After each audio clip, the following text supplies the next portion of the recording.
Hello అండి, welcome back to our channel. ఈ రోజు స్టోరీ అందాల రాక్షసి ఎపిసోడ్ 84. ఇక స్టోరీలోకి వెళ్తే, మొబైల్లో గేమ్స్ ఆడుతూ బిజీగా ఉన్న దియా వైపు ఓసారి చూసి ఆయుష్ గారు పనిలో పనిగా దియాకి చెవులు కుట్టిద్దాం, 5 years దాటేశాయి కదా, ఇంకా లేట్ చేయడం బాగోదు, 1 year లోపే కుట్టించాలి, మీరే కుట్టించకుండా 5 years ప్రొలాంగ్ చేస్తూ వచ్చారట అత్తమ్మ చెప్పింది.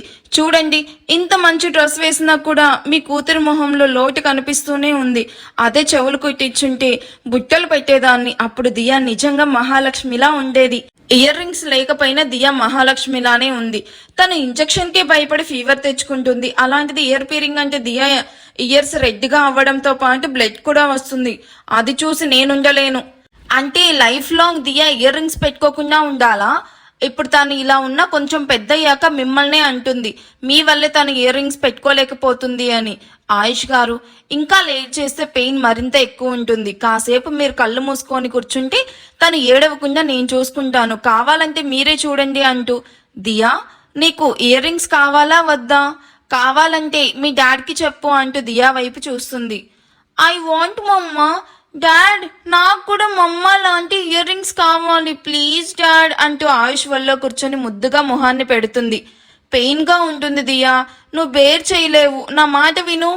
No dad, I want earrings. మమ్మ చూడు ఎంత బ్యూటిఫుల్ గా ఉందో, నేను కూడా అలాంటి ఇయర్ రింగ్స్ పెట్టుకుంటాను ప్లీజ్ డాడ్, ఓకే చెప్పు అంటూ ఆయుష్ గడ్డాన్ని పట్టుకుని రిక్వెస్ట్ చేస్తుంది.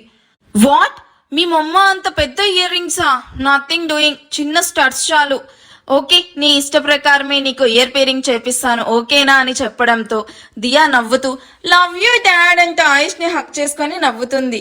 ఆయుష్ కూడా దియాని హక్ చేసుకుంటూ anything for you my Angel అంటూ ఆశీ వైపు చూస్తూ లెఫ్ట్ హ్యాండ్ తో ఆశీ నడుమును పట్టుకొని మీదకి లాక్కొని, దియా నా ఏంజల్ అయితే నువ్వు నా క్వీన్ విక్టోరియా అని కన్ను కొట్టగానే ఆయుష్ గారు అంటూ బలవంతంగా ఆయుష్ నుండి దూరం జరిగి నడుము కవర్ చేసుకుని ఆయుష్ వైపు కోపంగా చూస్తూ మొబైల్ చూస్తూ ఉంటుంది. అది చూసిన ఆయుష్ నవ్వుకొని దియాతో మాట్లాడుతూ ఉంటాడు. మోహిత్ డ్రైవ్ చేస్తూ ఉంటే పక్కన కూర్చోనున్న జోషిక విండోలో నుండి బయటకు చూస్తూ ఉంటే వెనుక కూర్చోనున్న అభి నిషాన్ రీల్స్ చూస్తూ నవ్వుకుంటూ ఉంటారు. వాళ్ళని మిర్రర్లో నుండి చూసిన మోహిత్ నవ్వుకుంటూ కావాలనే తన మొబైల్లో సాంగ్ ప్లే చేసి నవ్వుకుంటూ ఏమీ తెలియనట్టు డ్రైవ్ చేస్తూ ఉంటాడు.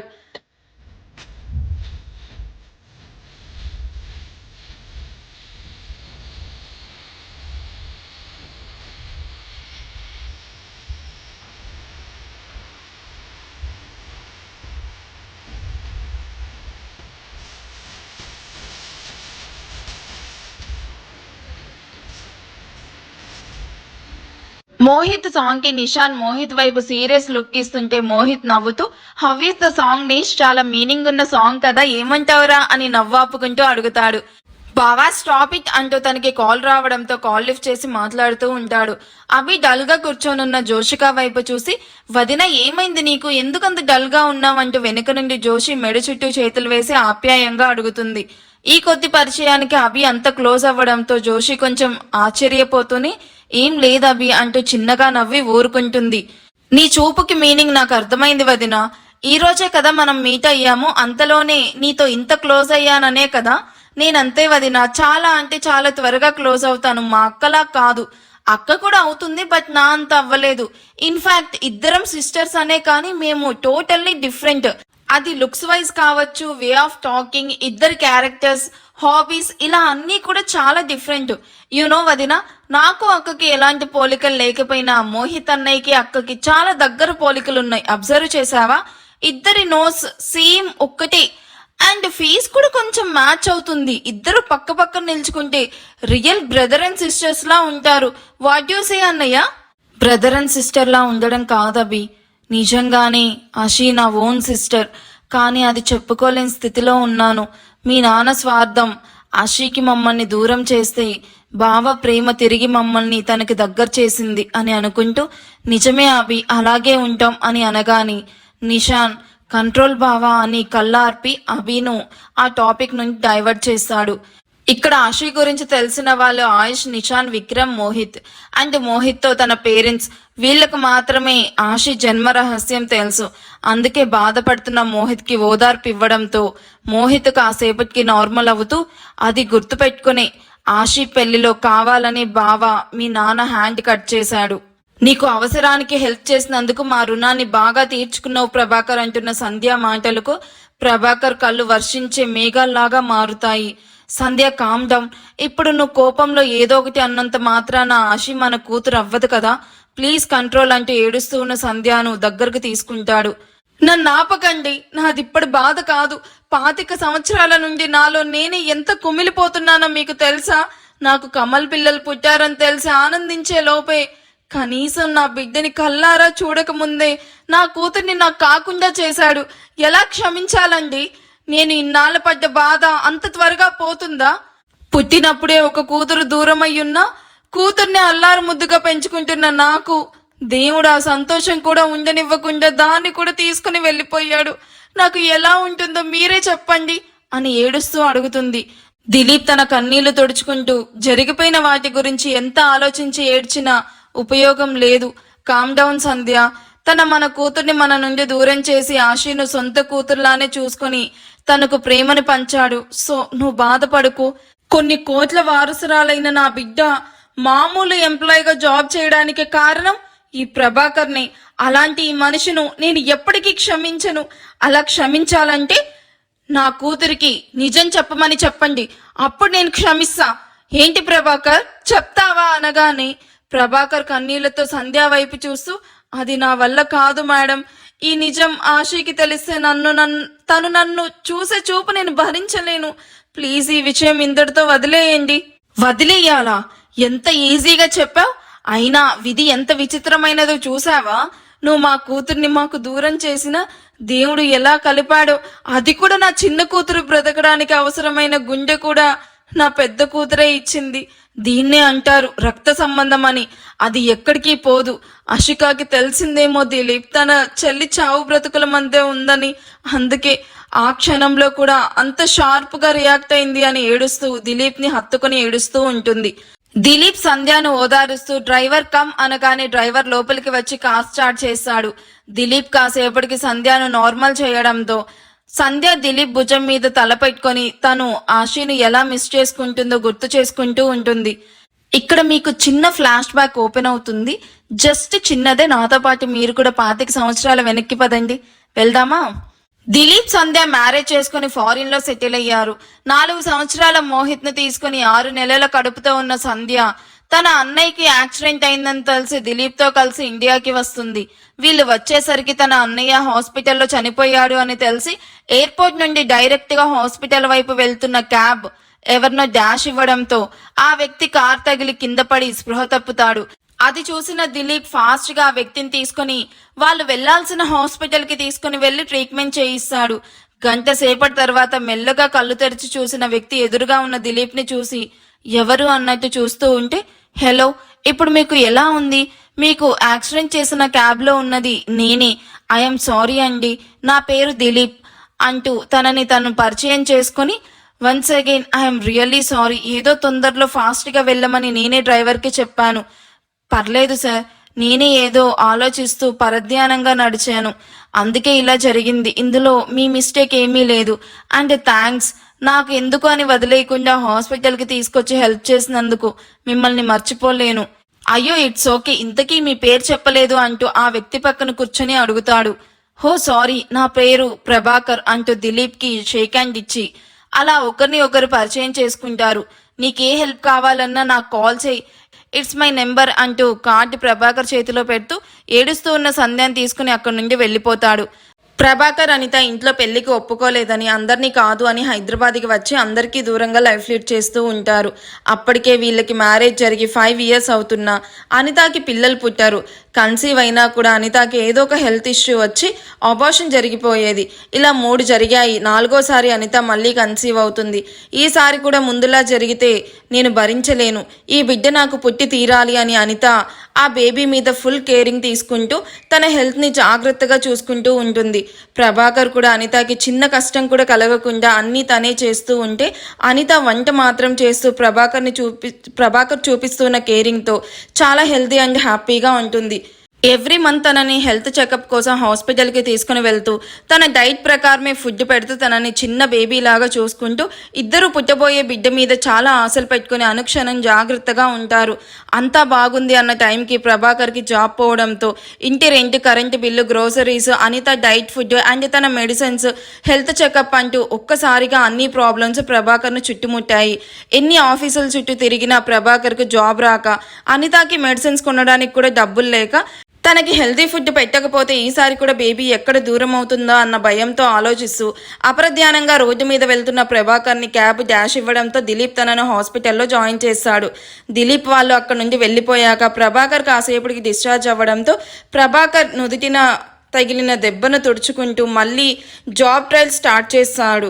ఎక్కడికి వెళ్ళినా లంచం ఇస్తేనే జాబ్, అది కూడా 2 లక్షల పైనే అడగడంతో ఆఫీస్లోకి వెళ్ళడం రావడం ఇదే ప్రభాకర్ దినచర్యగా మారుతుంది. ఇల్లు గడవడం కోసం తనకి తెలిసిన వాళ్ళని రిక్వెస్ట్ చేసి డబుల్ ఇంట్రెస్ట్తో డబ్బుల్ని తీసుకొని వచ్చి జాబ్ రాగానే వాళ్ళ డబ్బులు ఇచ్చేస్తానని చెప్పి రాత్రి పగలు అని తేడా లేకుండా జాబ్ కోసం ఎన్ని ప్రయత్నాలు చేసినా ప్రభాకర్కి సెక్యూరిటీ గార్డ్ జాబ్ కూడా రాదు. దాంతో ప్రభాకర్ బాగా డల్ అయిపోతాడు. మరోవైపు తీసుకున్న డబ్బుకి ఇంట్రెస్ట్ ఇవ్వమని ఆ అప్పు వాళ్ళ ఇంటికి వచ్చి డైలీ ఇంటి దగ్గరకు వచ్చి గొడవ చేయడంతో, వాళ్ళు రోజు వచ్చి చుట్టుపక్కల వాళ్ళు చూస్తూ ఉన్న గొడవ చేయడంతో అనితతో పాటు ప్రభాకర్కి కూడా చాలా సిగ్గుగా అనిపించి వాళ్ళల్లో వాళ్ళే చాలా బాధపడుతూ ఉంటారు. రోజులానే జాబ్ ట్రయల్స్ కోసం స్టార్ట్ అయిన ప్రభాకర్కి దారిలో గుడి కనిపించడంతో తన బాధ దేవుడితో పంచుకోవడం కోసం గుడిలోకి వెళ్ళి తన బాధ దేవుడి ముందు నిల్చుకొని చెప్పి బిడ్డకి ఏమీ అవ్వకుండా నువ్వే కాపాడాలి, అలాగే నాకు త్వరగా జాబ్ వచ్చి ఎలాంటి కాంప్లికేషన్స్ లేకుండా డెలివరీ జరిగితే నా భార్య బిడ్డలతో నీ దర్శనం చేసుకుంటాను అని తన మనసులో కోరిక దేవుడికి చెప్పి హారతి కళ్ళకి అద్దుకొని గర్భగుడిలోనే కాసేపు ప్రశాంతంగా కళ్ళు మూసుకొని కూర్చుంటాడు. అదే గుడికి మోహిత్ని తీసుకుని వచ్చిన దిలీప్ ప్రభాకర్ని చూసి నవ్వుతూ హాయ్ ఎలా ఉన్నారు అంటూ చిరునవ్వుతో పలకరిస్తాడు. దిలీప్ వాయిస్కి కళ్ళు తెరిచి చూసిన ప్రభాకర్కి దిలీప్ కనిపించడంతో పైకి లేచి హలో అండి, నేను బాగున్నాను, మీరెలా ఉన్నారు అంటూ దిలీప్ ఎత్తుకున్న మోహిత్ని చూసి నవ్వుతూ మీ అబ్బాయి చాలా క్యూట్గా ఉన్నాడు అని చెప్పి మోహిత్ తల నిమురుతూ చెప్తాడు. యా, పేరు మోహిత్ అంటూ Mohit say hi to uncle అని చెప్పగానే మోహిత్ చిన్నగా హాయ్ అంటూ నవ్వుతాడు. అది చూసిన ప్రభాకర్ చిన్న స్మైల్ ఇచ్చి మీ ఇల్లు ఇక్కడికి దగ్గరలోనే ఉందా సార్? ఎప్పుడు మిమ్మల్ని ఏరియాలో చూడనే లేదే. నో నో నో, మేము ఉండేది లండన్లో, రీసెంట్గా ఇండియా వచ్చాము. అది కూడా నా వైఫ్ బ్రదర్ చనిపోయాడు, సో వాళ్ళ ఫ్యామిలీకి సపోర్ట్గా ఇక్కడే ఉన్నాం. పైగా మా వైఫ్కి ఇప్పుడు 8th month, so 8th month run అవుతుంది కదా, ఇప్పుడు జర్నీ అంత సేఫ్ కాదు అని డాక్టర్స్ చెప్పారు. సో అందుకే ఆఫ్టర్ డెలివరీ ఇక్కడ నుండి వెళ్ళిపోతాము. మీరేం చేస్తుంటారు? మీరు అని నాకు రెస్పెక్ట్ ఇవ్వాల్సిన అవసరం లేదు సార్, నేను మీకంటే చిన్నవాడిని, పైగా మీరు బాగా ఉన్నవాళ్ళు, అలాంటిది మీరు నన్ను అలా పిలవడం బాగోదు. నేను ఇంతకుముందు అక్కడ జాబ్ చేసేవాడిని, ఇప్పుడు 2 months నుంచి జాబ్ చేయట్లేదు సార్, నాకు జాబ్ పోయింది. జాబ్స్ కోసం తిరగని ఆఫీస్ అంటూ లేదు, అయినా నాకు జాబ్ రావడం లేదు. ఇల్లు కూడా గడవని పరిస్థితుల్లో ఉన్నాను సార్, అందుకే నా బాధ దేవుడితో అయినా చెప్పుకుంటే గుండెల్లో భారం తగ్గుతుందని వచ్చాను సార్ అని బాధగా చెప్పి వాచ్లో టైం చూసి ఓకే సార్ వస్తాను, 11కి నాకు మరొక ఇంటర్వ్యూ ఉంది అని తన సర్టిఫికేట్స్ ఉన్న ఫైల్ తీసుకుని వెళ్తున్న ప్రభాకర్ చేపట్టుకుని ఆపి ప్రభాకర్ వెయిట్, నిన్ను చూస్తుంటే కష్టాల్లో ఉన్నావని అర్థమవుతుంది. నువ్వు ఇలా ఎన్ని ఇంటర్వ్యూలని తిరుగుతావు? నీకేమీ అభ్యంతరం లేకపోతే నాకు తెలిసిన వాళ్ళ కంపెనీలో నీకు జాబ్ ఇప్పిస్తాను, చేస్తావా? నీకు ఎలాంటి ఇంటర్వ్యూ కూడా కండక్ట్ చేయకుండా డైరెక్ట్గా జాబ్ వచ్చేలా నేను మాట్లాడతాను, శాలరీ కూడా డబల్, అండ్ నువ్వు నీ ఫ్యామిలీ హ్యాపీగా లైఫ్ లీడ్ చేయొచ్చు. ఏమంటావు ప్రభాకర్? ప్రభాకర్ కన్నీళ్లతో దిలీప్ కాళ్ళు పట్టుకొని కన్నీళ్లు పెట్టుకుంటూ దేవుడే ఎదురుగా వచ్చి వరమిస్తానంటే వద్దంటానా సార్? నిజంగా మీరు చేసే సాయం ఎప్పటికీ మర్చిపోలేను. అప్పుడు నన్ను హాస్పిటల్లో జాయిన్ చేసి హెల్ప్ చేశారు, ఇప్పుడు ఇలా నా ఫ్యామిలీ రోడ్డు మీద పడకుండా ఆదుకుంటున్నారు. చాలా థ్యాంక్స్ సార్. ఏ ప్రభాకర్ ఏంటిది? జస్ట్ గెటప్ అంటూ ప్రభాకర్ని పైకి లేపి నాకు తోచిన సాయం చేస్తున్నా, ఇందులో నాదేమీ లేదు, నువ్వు ఓవర్ ఎగ్జైట్ అవ్వకు. ఇది మీకు చిన్న సాయం అవ్వచ్చు, బట్ నాకు ఇది చాలా పెద్ద హెల్ప్ సార్. నాకు ఇప్పుడు జాబ్ చాలా ఇంపార్టెంట్. ఎందుకో తెలుసా సార్, నా వైఫ్ నా కోసం నన్ను నమ్ముకొని తన పేరెంట్స్ని కాదు అనుకొని వచ్చి నాతో వచ్చేసింది. అలాంటి తనకి 5 yearsగా పిల్లలు పుట్టడం లేదు అని చాలా కృంగిపోతుంది. తన నిరీక్షణకు ఫలితంగా ఇప్పుడు తన కడుపులో ఉంది. మేడం లాగే తనకి కూడా ఇప్పుడు 8వ నెల సార్. నా జాబ్ పోవడంతో 2 నెలల నుండి తనకి సరైన ఫుడ్ పెట్టలేకపోతున్నానని నాలో నేను ఎంత బాధపడుతున్నా.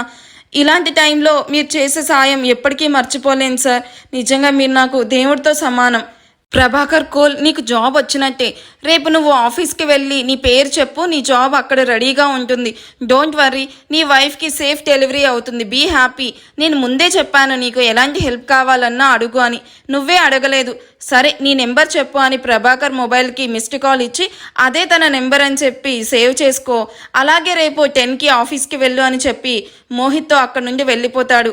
దిలీప్ వైపు కృతజ్ఞతగా చూస్తూ ఆనందంగా దేవుడి దర్శనం మరోసారి చేసుకుని ఇంటికి వెళ్ళి అనితతో ఈ విషయాన్ని షేర్ చేసుకుని నెక్స్ట్ డే దిలీప్ చెప్పిన అడ్రస్కి కరెక్ట్ టైంకి వెళ్ళి తన డీటెయిల్స్ చెప్పడంతో ఒక్క క్వశ్చన్ కూడా అడగకుండా ప్రభాకర్కి జాబ్ ఇస్తారు. ఆ రోజు నుంచి ప్రభాకర్ లైఫ్ టోటల్లీ చేంజ్ అవుతుంది.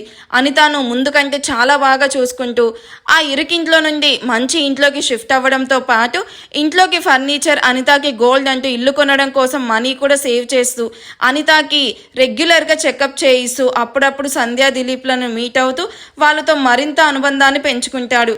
సంధ్యకి స్కానింగ్లో ఇద్దరు ట్విన్స్, అది కూడా ఆడపిల్లలని తెలియడంతో దిలీప్ సంధ్యలో ఆడపిల్ల కోసమే వెయిట్ చేస్తూ ఉంటే ఇద్దరు మహాలక్ష్మిలు ఇంటికి వస్తున్నారని వాళ్ళ ఆనందం అంతా ఇంత కాదు. మోహిత్ కూడా ఇద్దరు చెల్లెళ్ళ కోసం ఈగల్గా వెయిట్ చేస్తూ ఉంటాడు. రోజులు లెక్క పెడుతూ ఉంటాడు. అలా మరో నెల గడిచేసరికి అనితకి పెయిన్స్ స్టార్ట్ అవుతాయి. హాస్పిటల్కి తీసుకుని వెళ్తున్నామని ఇంటి పక్కనున్న బామ్మ కాల్ చేసి హాస్పిటల్ నేమ్ చెప్పడంతో ప్రభాకర్ వెంటనే లీవ్ తీసుకుని హాస్పిటల్కి స్టార్ట్ అవుతాడు. అదే హాస్పిటల్కి సంధ్య కూడా లేబర్ పెయిన్స్తో జాయిన్ అవుతుంది. అలా అనుకోకుండా ఇద్దరి delivery same hospital, same floor, పక్క రూమ్స్లోనే జరుగుతుంది. ప్రభాకర్ హడావిడిగా హాస్పిటల్ చేరుకొని రిసెప్షన్లో అనిత గురించి అడగగానే రిసెప్షనిస్ట్ అనితను అడ్మిట్ చేసిన ఫ్లోర్ నెంబర్ చెప్తుంది. తనను ట్రీట్ చేస్తూ ఉన్న ఫ్లోర్కి వెళ్ళేసరికి బామ్మ కంగారుగా రూమ్ ముందు కూర్చొని కనిపిస్తుంది. తనను చూసిన ప్రభాకర్ ఫాస్ట్గా తన దగ్గరికి వెళ్ళి అమ్మ అనితకి ఎలా ఉంది అంటూ టెన్షన్గా అడుగుతున్న ప్రభాకర్ని చూసి ఇంకా ఏం చెప్పలేదు ప్రభాకర్, లోపలికి తీసుకుని వెళ్ళారు అంటూ రూమ్ వైపు చూపిస్తూ చెప్తుంది. ప్రభాకర్ ఆ రూమ్ వైపే చూస్తూ అంతా సవ్యంగా జరిగేలా చూడమని దేవుణ్ణి ప్రార్థిస్తూ టెన్షన్గా అటు ఇటు తిరుగుతూ ఉంటాడు. అరగంట తర్వాత ఐసీయూ నుండి డాక్టర్ బయటికి రావడంతో ఆవిడ ముందు నిల్చుకొని డాక్టర్ అనితకి ఎలా ఉంది, ప్రాబ్లం ఏం లేదు కదా, బిడ్డ తల్లి ఇద్దరు క్షేమంగా ఉన్నారు కదా అని గుండె తడ తగ్గకపోవడంతో టెన్షన్గా అడుగుతాడు. మీరు పేషెంట్కి ఏమవుతారు? తను నా వైఫ్ డాక్టర్, ఏమైనా ప్రాబ్లమా అంటూ కంగారుగా అడుగుతున్న ప్రభాకర్ని చూసి టు బీ ఫ్రాంక్ ఎస్, డాక్టర్గా నేను నిజం చెప్పాలి కాబట్టి చెప్తున్నాను. డెలివరీ కొంచెం కాంప్లికేటెడ్గానే ఉంది. ఎందుకంటే కడుపులో ఉన్న బిడ్డ అడ్డం తిరిగింది కాబట్టి అరగంటలో ఆపరేషన్ చేయకపోతే ఇద్దరి ప్రాణాలకు ప్రమాదమే. అలా అనకండి డాక్టర్, పుట్టబోయే బిడ్డ మీద అనిత చాలా ఆశలు పెట్టుకుంది. ఇప్పుడు బిడ్డకి ఏమైనా జరిగితే నా భార్య నాకు దక్కదు. ప్లీజ్ ఇద్దరిని సేవ్ చేయండి. అమౌంట్ ఎంతైనా ఖర్చైనా పర్వాలేదు. నాకు నా భార్య బిడ్డ ఇద్దరూ కావాలి. మా ప్రయత్నం మేము చేస్తాం, మిగతాది ఆ దేవుడి దయ. మేము ప్రాణాలు కాపాడడానికే చూస్తాం సార్. ముందు ఈ పేపర్స్ మీద సైన్ చేసి రిసెప్షన్లో బిల్ క్లియర్ చేయండి అని చెప్పి సిస్టర్తో ఆపరేషన్కి రెడీ చేయండి అని మాట్లాడుతూ అక్కడి నుండి వెళ్ళిపోతుంది. ప్రభాకర్ తన ముందున్న సిస్టర్ చేతిలోని పేపర్స్ తీసుకుని సైన్ చేసి రిసెప్షన్లోకి వెళ్ళి బిల్ క్లియర్ చేసి పైకి వస్తూ దిలీప్ని చూసి సార్ మీరేంటి ఇక్కడ అని అనిత పక్క రూమ్ ముందు నిల్చుకొని ఉన్న దిలీప్ను పలకరిస్తాడు. ప్రభాకర్ నువ్వేంటి ఇక్కడ? నా వైఫ్కి లేబర్ పెయిన్స్ వస్తే దగ్గరలో ఉన్న హాస్పిటల్ అని ఇక్కడికి తీసుకొచ్చాను. మరి ఇక్కడ నువ్వేం చేస్తున్నావు? నా వైఫ్కి కూడా లేబర్ పెయిన్స్ స్టార్ట్ అయ్యాయి అని తీసుకొచ్చాను sir. What a coincidence. All the best. అంతా మంచి జరుగుతుంది, ధైర్యంగా ఉండు. ఏదైనా అవసరమైతే నన్ను పిలు, నేను ఇక్కడే ఉంటాను. థ్యాంక్ యూ సార్ అంటూ ప్రభాకర్ అనిత రూమ్ ముందు వెయిట్ చేస్తూ ఉంటాడు. దాదాపు 2 గంటల తర్వాత డాక్టర్ బయటికి వచ్చి డల్గా మొహాన్ని పెట్టుకొని ప్రభాకర్ వైపు చూస్తూ ఐఎమ్ సో సారీ సార్, ఎంత ట్రై చేసినా మీ బాబును సేవ్ చేయలేకపోయాము. మీ అబ్బాయి కడుపులోనే చనిపోయాడు అని చెప్పడంతో కళ్ళ ముందు తను కన్నా అందమైన కళ కూలిపోవడంతో ప్రభాకర్ ఏడుస్తూ చైర్లో కూర్చుంటాడు. వీఆర్ రియల్లీ సారీ, మీ వైఫ్కి మరో గంటలో స్పృహ వస్తుంది. సిస్టర్ ఆ బేబీని క్లీన్ చేసి ఈయనకివ్వు, అలాగే ఆవిడ స్పృహలోకి వచ్చాక నాకు ఇన్ఫామ్ చెయ్యని తను మరో ఆపరేషన్కి అటెండ్ అవుతుంది. ఏడుస్తూ ఉన్న ప్రభాకర్ భుజం మీద బామ్మ ఓదార్పుగా చేయివేయడంతో ఆవిడ వైపు కన్నీళ్లతో చూస్తూ అయిపోయిందమ్మా, అంతా అయిపోయింది. బిడ్డ చనిపోయిందని తెలిస్తే అనిత తట్టుకోలేదు. తనకేమైనా జరిగితే నేను భరించలేను. ఇప్పుడు ఏం చెయ్యాలి? అనితను ఎలా కాపాడుకోవాలి? అనిత బ్రతకాలంటే బిడ్డ కావాలి. లేని బిడ్డను ఎక్కడి నుండి తీసుకొని రావాలి అని ఏడుస్తూ ఉన్న ప్రభాకర్ కళ్ళు తుడిచి నువ్వు కోపడను అంటే నీకో సలహా ఇస్తాను. దాంతో అనిత బ్రతుకుతుంది, నీకు బిడ్డ దొరుకుతుంది. ఏంటమ్మా నువ్వు చెప్పేది? లేని బిడ్డను ఎలా తీసుకొని వస్తావు? నీ బిడ్డ లేకపోతే ఏంటి ప్రభాకర్? పక్క రూమ్లో ఎవరికో కమలలు పుట్టారు. మన అదృష్టం కొద్దీ వాళ్ళు ఎవరూ లేరు. రూమ్లో ఆ తల్లి పిల్లలు మాత్రమే ఉన్నారు. నేను వెళ్ళి ఎవరికీ డౌట్ రాకుండా అందులో నుండి ఒక బిడ్డను తీసుకొని వస్తాను. అమ్మా ఏం మాట్లాడుతున్నావు? ఎవరో బిడ్డను దొంగతనం చేసి మా బిడ్డగా చేస్తానంటావా? అది ఎంత పెద్ద తప్పో తెలుసా? కాదు, పాపం. బిడ్డ మిస్ అయితే వాళ్ళు ఎంత బాధపడతారు. వద్దమ్మా, ఇలాంటి పని వద్దు. నా వల్ల కావడం లేదు. వాళ్ళకి బిడ్డ దూరం అయితే మరో బిడ్డ ఉంది, కానీ నీకు నీ భార్య దూరం అయితే మరో భార్య ఉండదు. బాగా ఆలోచించు అని ప్రభాకర్కి బ్రెయిన్ వాష్ చేసి తను ఒప్పుకునేలాగా చేసి ఎవరికీ డౌట్ రాకుండా ఇద్దరు పిల్లల్లో నుండి ఒక పిల్లని ఎత్తుకొని బ్యాక్ డోర్ నుండి ఎవరికంటా కనిపించకుండా ఇంటికి చేరుకుంటుంది. బామ్మ వెళ్ళగానే ముందుగా అనుకున్నట్టు ప్రభాకర్ స్పృహలో లేని అనితను డాక్టర్స్ కుదరదు అన్న వినకుండా డిశ్చార్జ్ చేయించి ఇంటికి తీసుకుని వెళ్తాడు. ఇంకా అనితకు స్పృహ రాకపోయేసరికి రిలాక్స్ అవుతూ బెడ్ మీద అనిత పక్కనే పాపను పడుకోబెట్టి పాప చేయి పట్టుకొని, నిన్ను నీ పేరెంట్స్ నుండి దూరం చేసినందుకు నన్ను క్షమించు తల్లి. నా భార్యను కాపాడుకోవడానికి నాకు మరో మార్గం కనిపించలేదు అని చనిపోయిన కొడుకుని తీసుకొని ఎవరికీ తెలియకుండా దహన సంస్కారాలన్నీ పూర్తి చేసి బయటే ఫ్రెష్ అయ్యి ఇంట్లోకి వెళ్తాడు. మోహిత్కి పక్కనే ఉన్న రెస్టారెంట్లో ఫుడ్ తినిపించి హాస్పిటల్కి తిరిగి వచ్చిన దిలీప్కి కూతుర్లు పుట్టారు అని తెలియడంతో ఆనందించే లోపే అందులో నుండి చిన్న కూతురు మిస్ అయిందని తెలిసి భూమి కంపించినట్టు అవుతుంది. వెంటనే ఆ ఫ్లోర్ మొత్తం వెతికినా ఎలాంటి క్లూ కనిపించదు. హాస్పిటల్ మొత్తం వెతికి ఆఖరి హోపుగా సీసీ ఫుటేజ్ చూసినా అందులో నుండి ఏం క్లూ కనిపించకపోయేసరికి ఏడుస్తూ ఉన్న సంధ్య మోహిత్ను ఓదారుస్తూ ఉంటాడు.